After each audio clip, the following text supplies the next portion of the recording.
All right, guys, let's take a look at the function, the absolute value of x, and just kind of get an idea for what it's going to look like. And then we'll start talking about some of these things where we can just kind of change it, or actually the fancy word is make transform it, right? So if we think about the basic one here, just y equals absolute value of x, we know the absolute value just measures the distance from 0. So basically what it's doing is it's taking a negative x value and it will just make it its positive, because distance is always positive.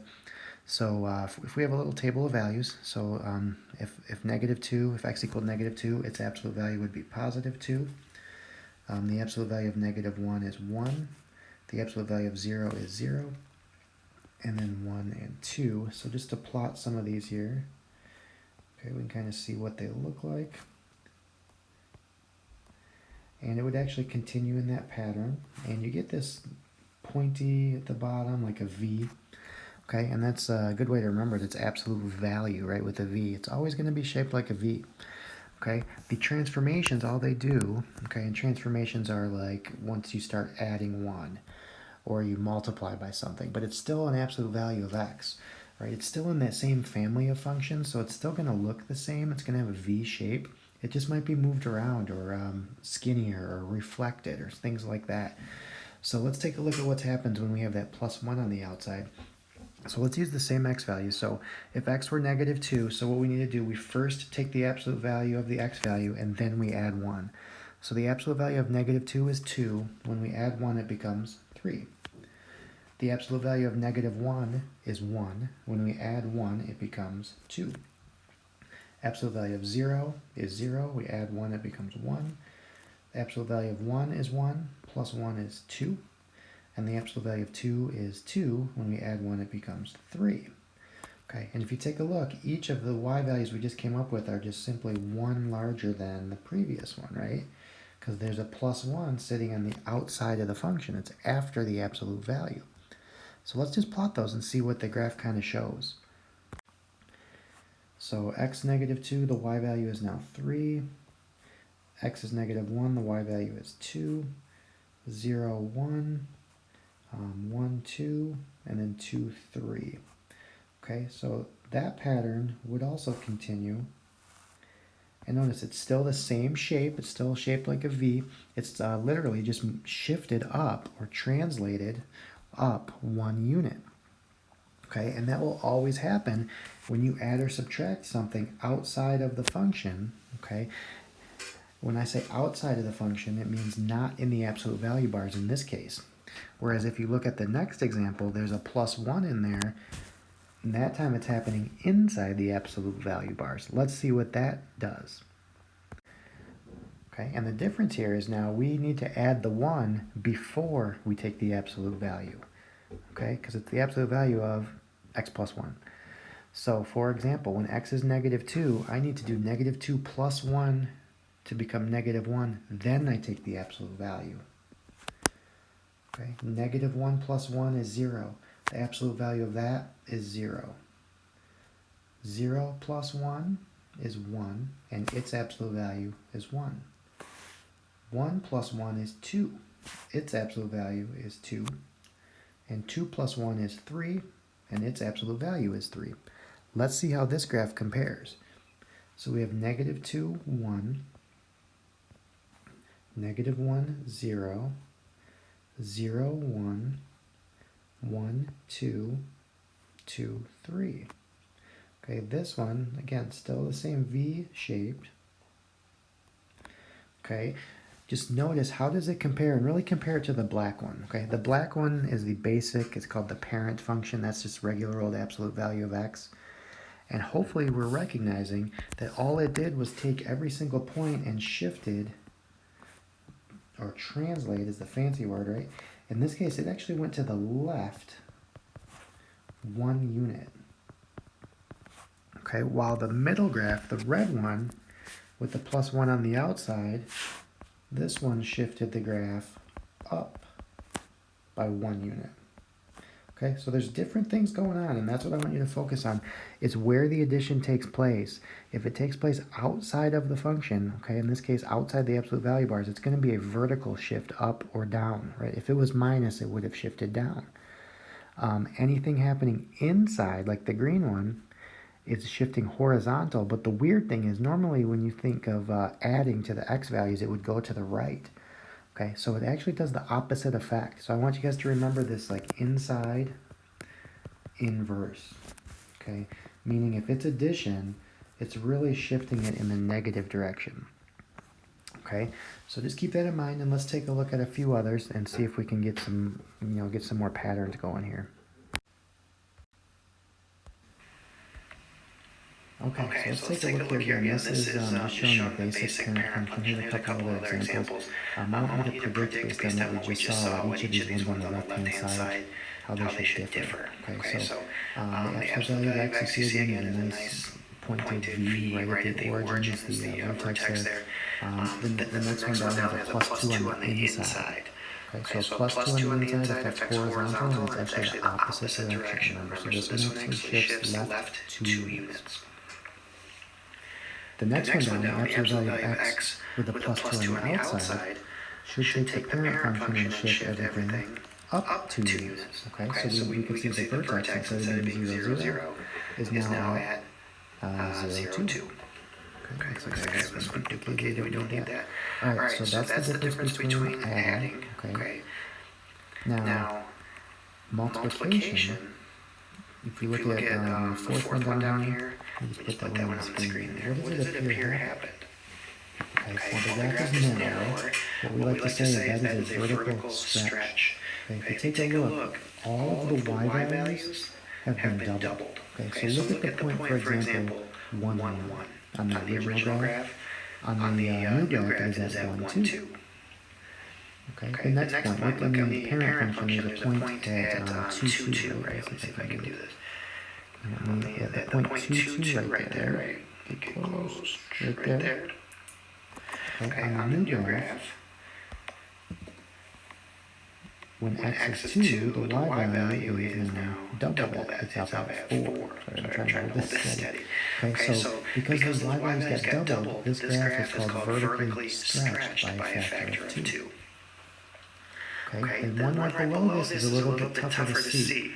Okay, it looks just like the one we just did. Okay, and it's not always going to. Not all functions are going to do the same thing. But what ended up happening here, and this is a tricky one. Let me get a specific point. Let me actually plot a point on here. 2, 2. Okay, so there's the point 2, 2, right? That's on the original graph. Okay, the one we saw here, we showed the y value up here, where the y value doubled, right? Okay. What's happening on this one is that it's actually taking the x value. Okay, remember anything on the inside has an inverse effect? Like when you add it on the inside, it actually add it to the left. Okay, so in this blue graph here, where it's the absolute value of 2x, it's really dividing the x's by 2. So the coordinate point 2, 2, if its x value gets cut in half, becomes the point 1, 2. And you can see that's on the new function. Okay, it's not really a vertical stretch, even though in this specific example it has the same impact as a vertical stretch, multiplying by 2 on the outside. But what really happened here, this one's called a horizontal shrink, or like a compress. If you think of like an accordion, how you can kind of squeeze it in, that's really what happened on this one. Okay, so that one's a little tricky to see sometimes, but we'll see other ones. And then finally, let's think about what would happen on having a negative multiplier on the outside. Okay, that's going to be a reflection down. It's on the outside, so it's affecting y values. It's making the y values all negative. So the point 2, 2 now becomes the point.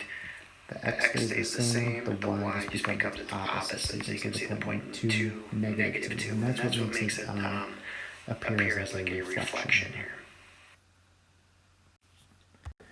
Alright, so let's kind of summarize. We showed a little bit on decimals there. So again, adding and subtracting, there's two options. It can either happen inside the function or outside the function. And it has different impacts on the graph, right? Anything on the inside is going to affect horizontal shift, okay? It's going to be left or right kind of thing. And it is always the inverse or the opposite direction. Okay, a plus 3 actually moves the x values to the left. A minus 3 would move things to the right, which seems backwards. Something on the outside, like a plus 2 on the outside, is going to be a vertical shift.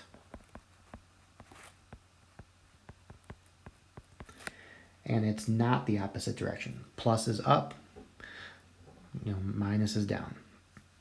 Okay, multiplying or dividing, again, inside versus outside has different implications. It's the same type of pattern that we just talked about. Anything on the inside is still going to affect horizontal, but it's going to be the inverse, okay, or the opposite, right? So like we saw the one with multiplication on the inside, it actually divided the x values. Okay, so just watch that. And anything on the outside, multiplication is going to be vertical, just like before. Okay, and it's going to do what it says. It's not the opposite. Multiplying actually stretches. If you multiply by something less than 1, that's how you could get a vertical shrink. Okay, so let's just run through a couple quick examples, a couple more, and then we'll do a couple with multiple steps. So again, each of the functions below, let's graph the function and identify the transformation. So in part A here, it's the absolute value of x. I see a plus 1 on the outside, so I know this is going to shift the graph up 1 unit, okay, because the plus 1 occurs on the outside. So I know the parent function is the one that has its vertex at the origin, so this one is just going to have its vertex shifted up 1 unit, and then there's no multiplication, so it's going to have the regular steepness. Okay, so it's going to have like a kind of like a slope of 1 if you want to think about it that way, but it's not stretched or shrunk at all. Okay, next one, absolute value of x. There's a minus 2 outside. This is going to shift down 2 units, okay, from the parent function. So again, it's going to look just like an absolute value of v, but the vertex has been shifted down 2 units. And then it has no stretching or shrinking, so it's the normal old kind of slope of 1 and slope of negative 1 for the two sides of the v. Okay, number 3, this one we have a multiplication, right? It's 3 times the absolute value of x. The 3's on the outside, so it's a vertical transformation, and it's going to stretch because we're multiplying by 3. And anything on the outside, you do what it says. It's not the opposite. So there's no shifting though, right? There's no plus or minus anything. So the vertex is still 0, 0. But now instead of just going up 1, okay, we're vertically stretching. It's going to go up 3 and over 1. Okay, so each of the sides have kind of a slope. If you want to think of it as linear, as 2 linear pieces, it's basically a slope of 3. Okay, the next one, q of x equals the negative absolute value of x. So that's multiplying by a negative, right? So we are going to reflect. That's when you get reflections, is when you multiply by negatives. And since it's on the outside, it's a vertical reflection, so it's going to reflect over the x-axis. So there's no shifting. Vertex is still 0, 0. Just instead of going up, everything's getting reflected down. So those are your points, and there is our graph. Okay, so we should be able to not only graph these, but also describe the transformations in words like I did here.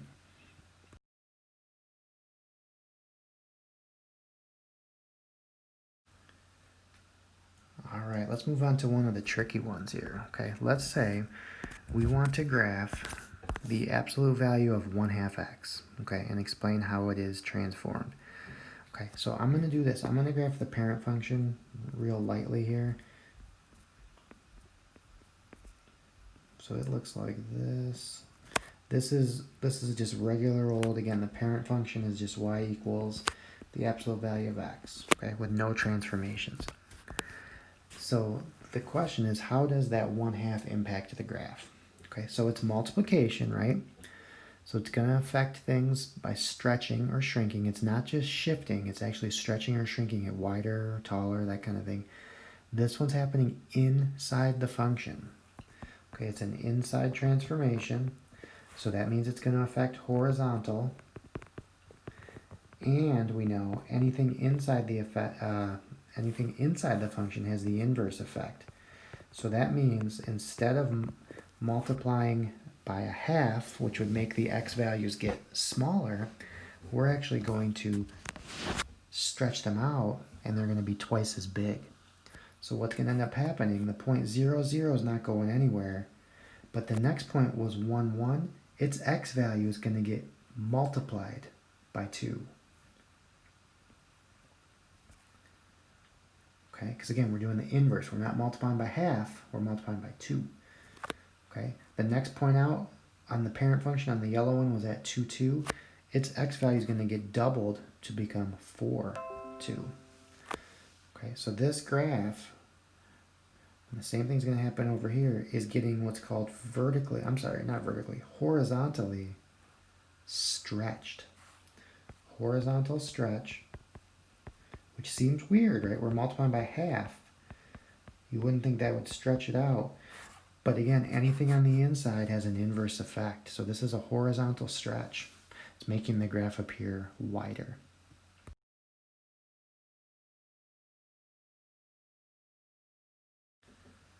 All right, let's take a look at one last one. So we can do multiple transformations at the same time. So this one here, k of x equals 4 times the absolute value of x plus 1 minus 3. All right, so let's kind of figure out what's going on with each of these. So first thing I'm noticing, there's a plus 1 on the inside. That's going to shift, right? Adding and subtracting is always shifting. It's inside and it's with the x value. So it's going to be a horizontal shift, right? It's inside with the x, so it's horizontal. And it's anything inside is an inverse relationship. So plus 1 is actually going to shift the graph to the left by 1 unit. Okay, another thing I see, a minus 3 on the outside. Anything on the outside is a vertical transformation, I should say. This one is translation because it's going to shift, because it's adding or subtracting, right? With the vertical, it's not the opposite. So a minus 3 is really down 3. And then finally, there is one more transformation here. There's a multiplier of 4. It's not inside the function, right? It's on the outside. So it's going to be a vertical stretch, okay? Because anything on the outside is do what it says. It's not inverse. So multiplying by 4 is actually going to stretch. Okay, so if I had to graph this by hand, I mean, it's not going to be easy, but here's my take on this. 1, 2, 3, 4. Okay, just to get it started at least. Take care of the shifting so we know where the vertex is going to end up, right? The parent function is at 0, 0. This one we said we had a left shift 1 and down 3. So our new vertex is going to be here.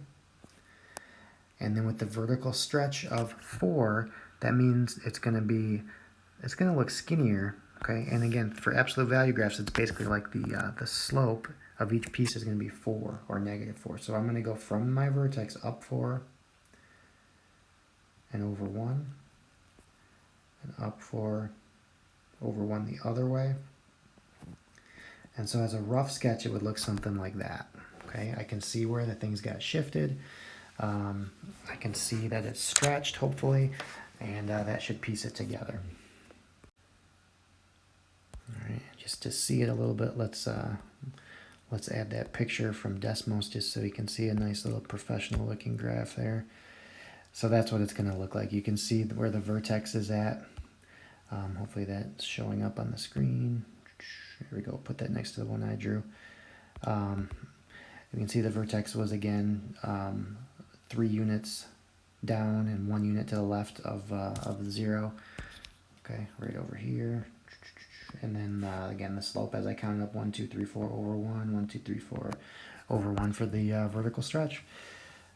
All right, so just kind of do it little by little.